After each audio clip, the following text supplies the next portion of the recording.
Hello everyone, welcome back to another session of planning and organizing of construction site and resources. Students, in the entire lecture series of this planning and organizing of construction site and resources, we are learning different things such as material management, then project organization, economics. So today in this session we are going to learn about site organization. Then we are going to learn about manpower management. There are certain different theories in the manpower management. So we are going to cover up entire manpower management, and at last we are going to cover up sources of fund in our construction industry. So without wasting much time, let us begin our session with the discussion of site organization. So talking about site organization, students, you have already learned about different kind of organizational structure such as line structure, line and staff structure, which was also known as military type of structure. So we have already got the knowledge about organizational structure which could be there in a company. So once it is decided that which kind of organizational structure you are going to follow in your company, then it is the time to decide the site organization, which simply means to spell out the task. Who will do what? For an example, as an engineer, what will be your duties? As an accountant, someone will look after finances and accounts. As a storekeeper, someone will look after only materials, indent and outdent. So now, site organization simply means how to manage or how to perform a particular or how to organize a particular construction activity. So now you might be thinking, sir, that it is so much point of common sense or it's a basic knowledge. But students, site organization is very crucial in the bigger projects. For an example, if you are constructing a single bungalow, you can handle all your tasks by your own. But now when we are talking about a project, which has let us take for example 10 towers. So now there will be multiple engineers, or maybe senior engineers, or the project in charge, or you may call it a project manager. So their roles and responsibilities will be very different. You will be only executing a few towers. In that tower, you will be only executing a few activities, and so and so. So there is a huge importance of site organization. Now let us see a typical site organization which are being followed in our PWD departments, public work department in any state. Let us see that. So here is the organizational structure, site organization, which is being followed in our PWD departments, such as there is one executive engineer. Then below that there are certain deputy engineers. Now under every deputy engineer there are assistant engineer. Now under every assistant engineer there are technical assistant, clerks and laborers. So this is how a hierarchy is being followed currently in our public work department. So now let us look at the roles and responsibilities of each of them. So here are the roles and responsibilities of executive engineer, or you may say it deputy engineer. Those responsibilities are to check the progress of work, to coordinate with the different contractors, to verify the bills and to verify the quantities or the rates and so on. So these are their responsibilities. Now let us see the duties and the roles of assistant engineer. So here are the roles or duties of the assistant engineer. The first is to check the specification or to keep the records of the specification in accordance with the construction materials or the workmanship. Then to plan and organize the construction activities or execution work. Then to keep the records of the measurement of the work done, and so and so. So these are the duties of the assistant engineer. Now let us see the duties or the role of technical assistant. So here is the role or the duties of the technical assistant. So I hope students, we are very much clear about site organization. So now moving forward with our second topic of the session, and which is very broad topic, which is not something related to construction industry students, but it is very important if you are on the field, or if you are working in a big company, or if you are working in a small or a medium sized company. So the next topic is manpower management. So before we get into the manpower management, before I start showing the technical fundamentals or the technical concepts of the manpower management, have you ever thought that how a company recruits an engineer, or how they decide that what kind of people they need in their company, how they specifies that this will be the work which for the engineer which they are going to hire. So let me tell you a brief example of it, that when you are running a company, you are a contractor and you are running a company, you need a certain type of people. For an example, someone who is loud enough and can get the work done from the engineers, someone who is master or excellent in the softwares, so he can done the AutoCAD work and the quantity calculation for you. So you need all the certain kind of people to build a team, and that is what, and not only to hire such people, but you need to manage them, because as a company you are only successful when your employees are working very efficiently for your company. Otherwise you can hire good people, but if you can't manage them, you are going to fail. So manpower management has 4 stages. Which are they? The first is manpower planning, organizing, staffing, and motivation. So these are the 4 stages of manpower management. Let us begin with manpower planning. So manpower planning is also known as human resource planning, which deals with or which aims at having right people at the right job at the right time doing the right thing. And that is what we know as manpower. That is what we know as manpower planning. See, students, do not take this as lightly, but let me explain you the importance of this. As human resource planning, as a company owner, you need to be very careful that you need someone who is very good at finances, someone who is very good at manpower management, material management, and so on. So there are different tasks who should be performed by the right person. If you are a structural engineer and I put you into the execution, or for an example, if your core strength is material management, but I put you into the quantity calculations or the bill verification, then can you perform, or can you do that job for a long period of time? Definitely no. So that is what it deals with the manpower management. Generally, it is being done by the HR managers, human resource manager. But as a civil engineer, you need to understand that in our company, you need a right person at the right time, at the right place, having the right job, by which they can fulfill our company's objective or our project's objective. So that has a 4-step process. Again, 4 stages of manpower. The first one was manpower planning. Now in that manpower planning, again 4-stage process is that. Let us see. So here is the 4-step process: analyzing the current manpower inventory, then making manpower forecasting, then developing employment program, and then developing the training program. So the first is analyzing the current manpower inventory.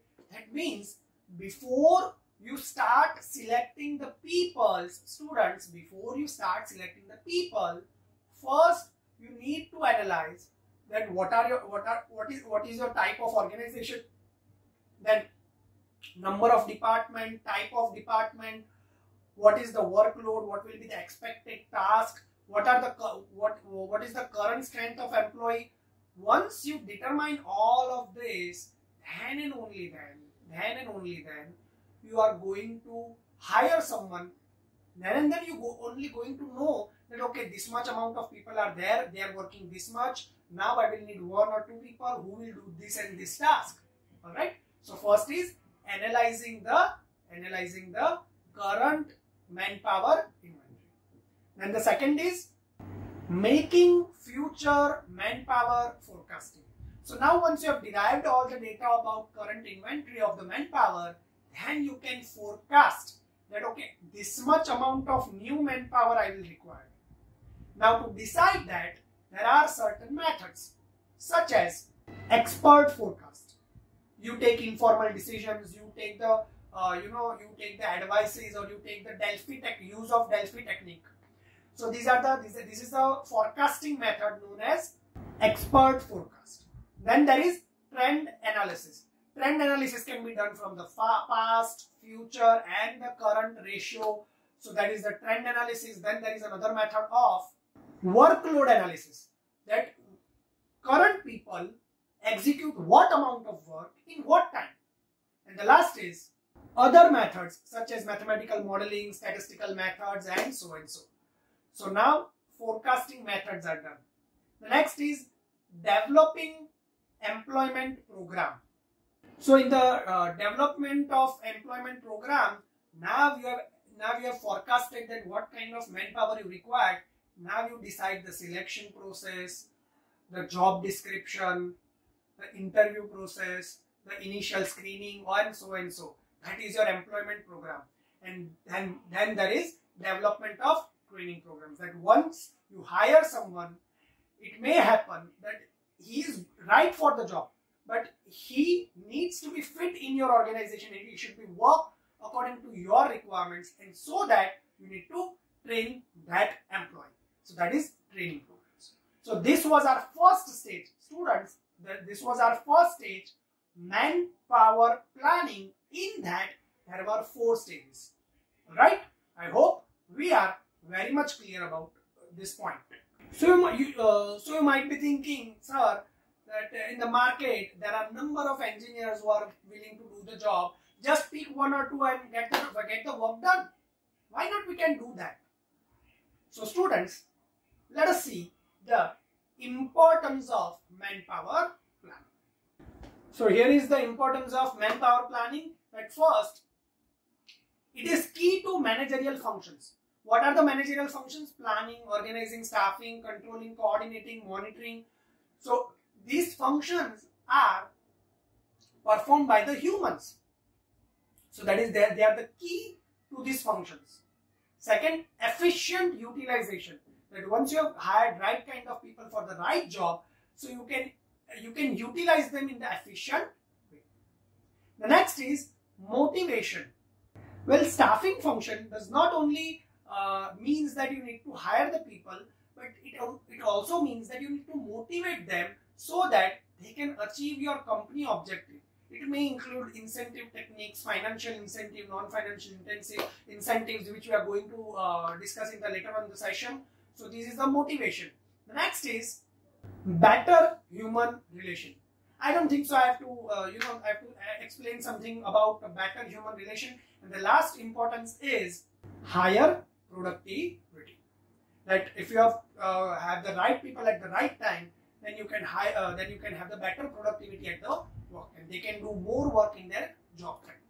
So that was about manpower planning. Now, before moving forward with the organization, second stage of organization for manpower management, here is the needs of manpower planning. That why we need manpower planning in our construction industry. Here are some of the major reasons. You can read it out by yourself. So I hope we are very much clear. So let us look at the organization. So here is the organization. Organization relates with the dividing the construction activity into manageable sections and organizing them so that they can achieve a project goal. This we have studied in our introduction session, introduction to construction management. We have seen this as a in the theory of functions of management. So you can go back to that session. Now, the organizational structure should be kept as simple as possible. A man should be only answering to one person, and any significant member of organization should have 5 or more subordinates. So that is organization. Moving forward, the next is staffing. So staffing has 8 stages. First is manpower planning. Then manpower planning you already know, so I'm not going that into the detail. In staffing, the second is recruitment. That means once you notify that you require this kind of people or this category of people, then you invite the application, you sort them in one order. The third step is selection. That after a screening test or after an interview, you initiate the selection process. Next is orientation and placement. Once you have selected a particular employee, then you provide them an orientation. Orientation is something briefing about your organization, making him comfortable with the work environment of your organization. So that is orientation. The next is training and development. That means you train your employee and you develop your employee to have a better skill, and that skill he or she uses in your company work or the environment. The next is remunerations. That means the salary, the pay against of that work, what you are paying to the employee. The next is performance evaluation. That means you are evaluate the performance, that in what time, what amount of work they do, they understand the criticality of the work or not, and so certain based of parameter you evaluate the performance. And the last is promotion and transfer. All right. So this is the process of staffing. I hope we are very much clear. Moving forward, the next is motivation. So motivation is a management philosophy which keeps employee motivated in order to work for the betterment of the company as well as the development of themselves. So that is what motivation. Now motivation can be of 2 types, or we can say incentives can be of 2 types: financial incentives and non-financial incentives. Now the financial incentives have again 2 subtypes: direct financial incentives and indirect financial incentives. I have drafted about what comes under the direct financial and what comes under the indirect financial. So you can screenshot this screen, or you can point it or note it out in your notes that these are the direct and indirect. Now the second category is non-financial incentives.